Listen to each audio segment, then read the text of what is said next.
It's a grim picture of the brutal murder of 5 Australian journalists by Indonesian troops in Balibo, East Timor, 35 years ago. Indonesia denies it ever happened. And the film was banned from the Jakarta International Film Festival. If we accept this film, it means we accept this version of what happened. But we have not done that yet. We still insist the journalists were killed during the fighting. Films are not only banned but also censored. The film Angel of Jakarta, about the trafficking of women, was edited so thoroughly by the censorship board that the director says he doesn't recognize his own film anymore. I'm convinced that the Indonesian viewers are smart enough to select their information. They have turned into critical viewers. I'm actually quite proud of this and about the Indonesian people.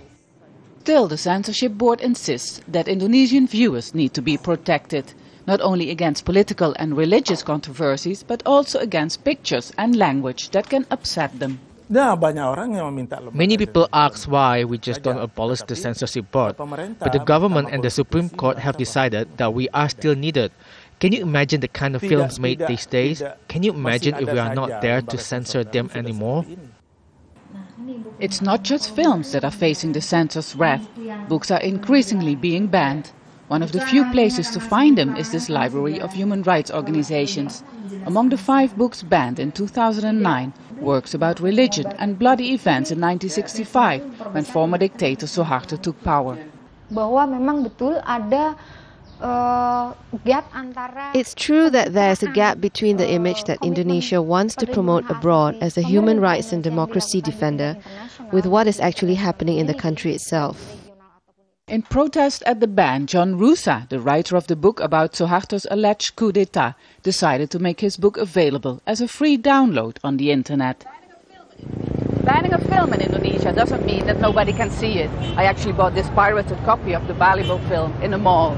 By banning this, Indonesia seems to be going back in time, but in reality things have changed. People are not scared off by a ban anymore. It actually increases their curiosity. Across the country, people have flocked to private screenings of Balibo, a view of their history that has been kept from them for such a long time. Those who oppose the rise in censorship say seeing it will enable them to finally make their own judgment.